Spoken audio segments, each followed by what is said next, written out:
Hello, beautiful people, and welcome back to my podcast where you can gain insight on my perspective. My name is Hayden, and this is episode 16 of a series called 24 Lessons I've Learned in My 24 Years of Life.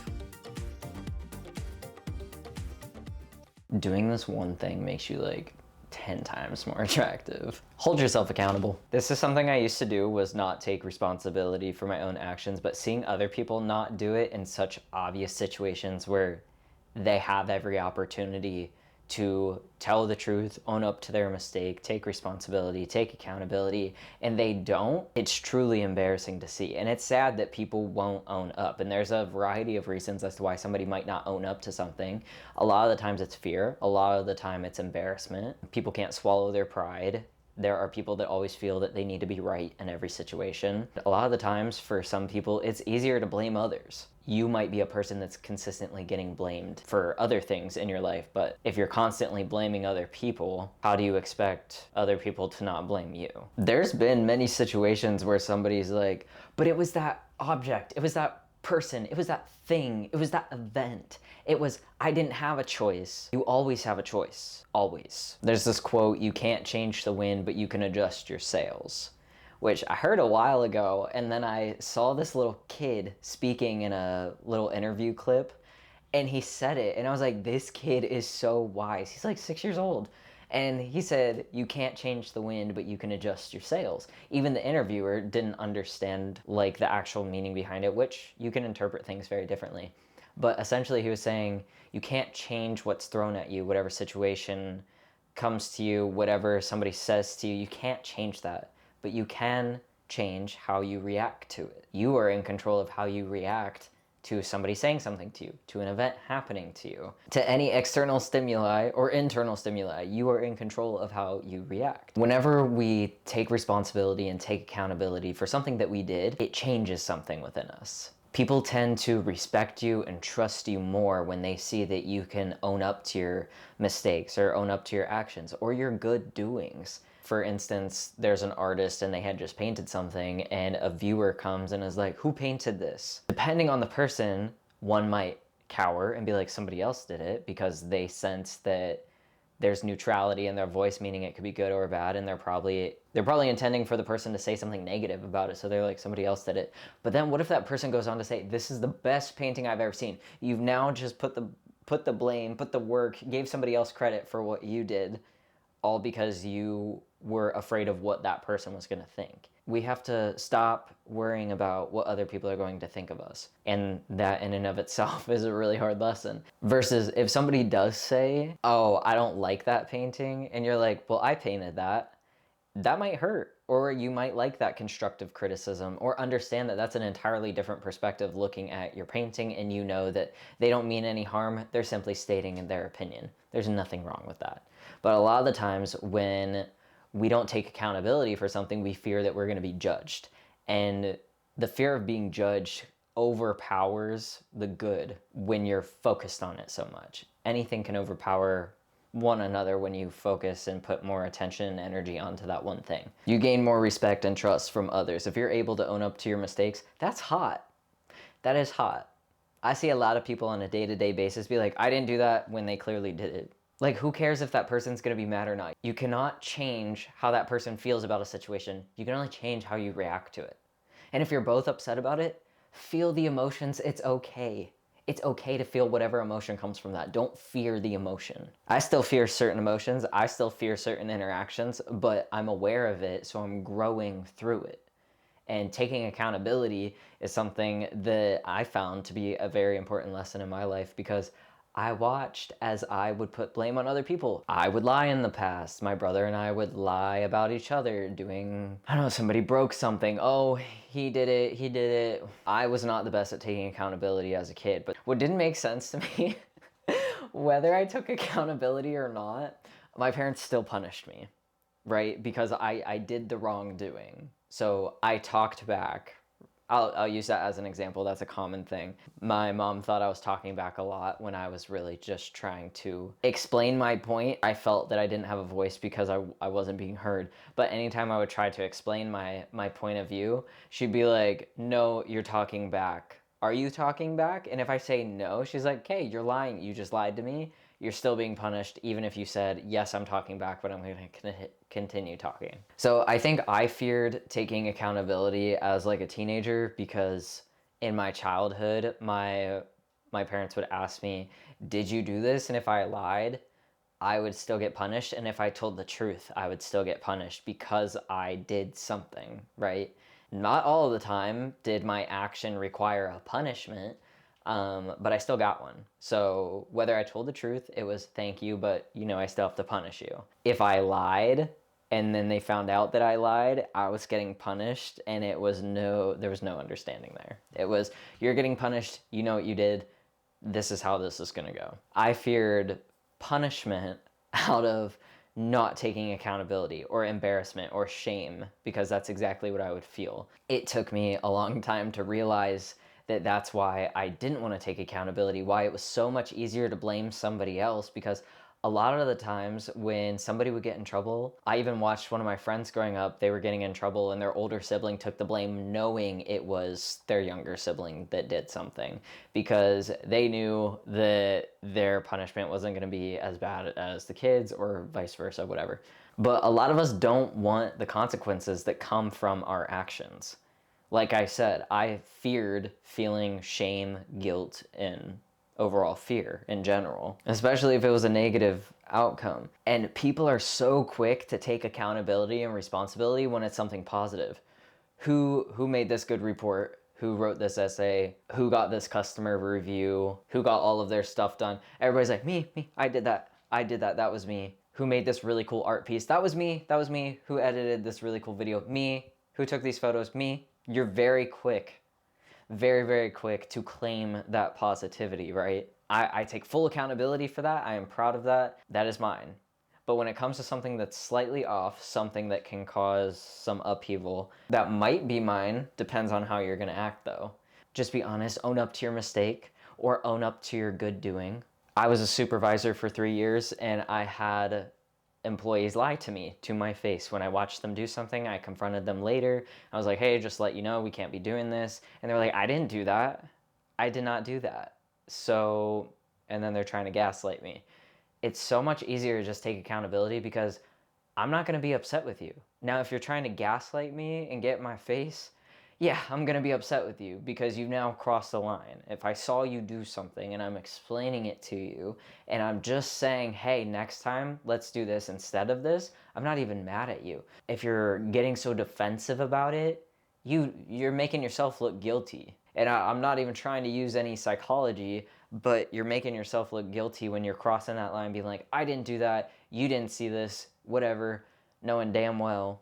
And that comes with being a supervisor. I'm no longer in a position to be a supervisor, which I like, because I've been able to focus on other stuff in my life aside from half managing a store. I feel like at one point I had a good team, and during that time there were a lot of issues. I'm like, why did you do this? I didn't do that. And I had more respect for the people that would straight up be like, that was me, I did that, or I was late, I'm sorry. I know, I did this, instead of make up a bunch of excuses. I have more respect and trust for those who are ready and willing to take that accountability and responsibility. It's really not hard. You could be like, yes, I did that actually.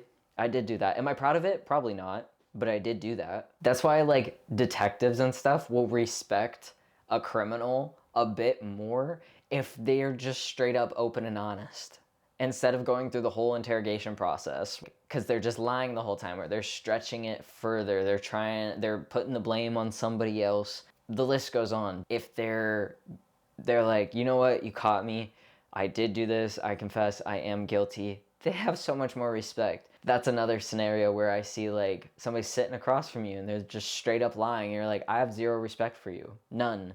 Or trust and respect is a really big thing for me. So if I can't trust you nor respect you, we can't be friends. We cannot even be hardly acquaintances. But if you're honest with me, straight up, I have so much more respect for you. And I've been put in situations where I've had somebody else tell me immediately that, hey, yeah, I am with somebody else, just want to let you know ahead of time. Cool. Amazing. Thank you. I do still respect you. I've had situations where I would be trying to talk to somebody and they wouldn't tell me until later that they were actually dating somebody else. And I'm like, I don't mess with that. You tell me straight up, because now I don't trust you and now I don't respect you. And now I'm never going to talk to you.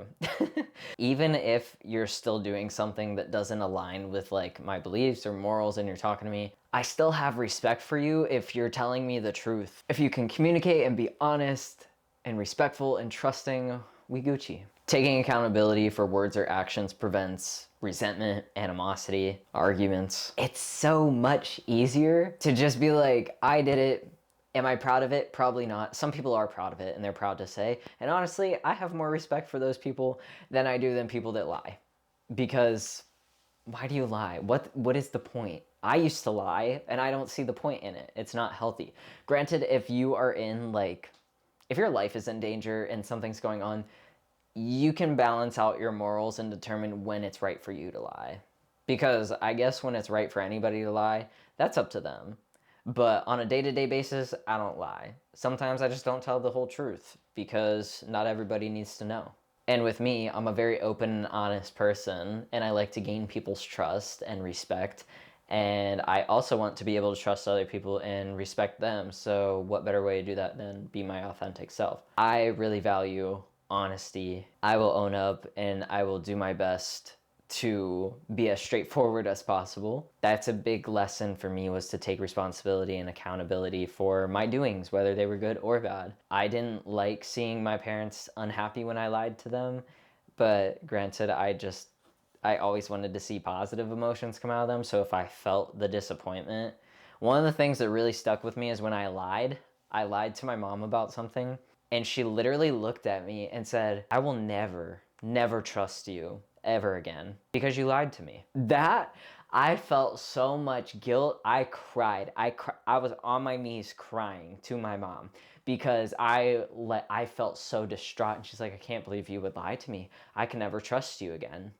And she like immediately made me feel bad. Meanwhile, she's over here lying to me. My dad and my mom lied to me about, and I hope there's no kids watching this. I mean, this podcast isn't really made for kids. When my parents lied to me about Santa Claus and the Easter Bunny, they gaslit me my whole life. And I told them that when they told me that, I found out about every single one in the same day. And they took accountability. They said, yeah, we did lie to you about that, but we wanted to give you something to believe in. But I already had imaginary friends. What the else did I need to believe in, you know? Like, it didn't make sense to me. So yeah, whenever I lied to my mom and she said she could never trust me again, the day I found out about the Tooth Fairy, the Easter Bunny, and Santa Claus all in one go, that was a really hard day. Had to crack open a cold apple juice, and sit on that for a bit. But I looked at my mom and I pulled that reverse Uno card and I said, I can never trust you ever again. You lied to me my whole life. And it was so funny to see the facial expression switch, because then she felt what I felt. And like, that was like a little manipulative of me. R.I.P. mom. But we would banter. We would go back and forth with each other. But that was like one of the things like we laughed about when I was older. I was like, remember that time you told me you could never trust me because I lied to you once? And I told little white lies all the time. I remember specifically, this was so dumb. My dad and I made beef jerky the night before I had school the next day. I went to bed while I was still like dehydrating, whatever. And my dad made a spicy beef jerky, and he made my like sweet and sour barbecue beef jerky that I really like, because like as a kid I couldn't handle spicy. And he put spicy in my bag for lunch. So I had that, and I had already drank my juice box, and I started like freaking out at lunch because it was really hot and spicy. So I told the secretary, because she just walked past me, and she went and got me a juice box. She was like, do you need me to like make a phone call? Like, are you good? Are you dying? And I came home and told my dad, I almost died at lunch. You gave me the spiciest thing, and they had to give me this special juice, and they were gonna call. And I stretched the truth on that, because in reality, I already drank my juice box. I just needed something else to wash down the spicy, but I made a big deal.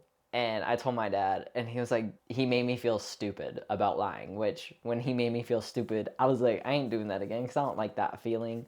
I don't like lying. I don't like, I don't like stretching the truth. There was no point.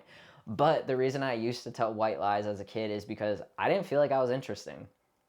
Like when I would talk, I would get talked over. I didn't feel that people were actually genuinely listening to me, because even now as an adult, if I get talked over, I go radio silent. And if I see other people getting talked over, I emphasize what they're saying and I reel them back into the conversation, because I hate that feeling. It goes down to my childhood of getting talked over and people interrupting me while I'm talking, and just, I'm like, okay, fuck it, I'll go quiet. All right, that's it, I'll just be quiet, I'm not gonna talk. That was me rebelling. Yeah, I would tell little white lies to make myself sound more interesting, and I did it as I got older too, because I still didn't feel that I was an interesting person. And then when I turned 18, I was like, my life is actually very interesting right now, and I feel like I don't have to lie about anything. Which was really weird, that I felt that I needed to lie about things. And a lot of the times I told the truth, and when I did, people were like, oh, because you used to tell lies, you used to tell these little white lies and stretch truth, I don't believe your crazy ass story.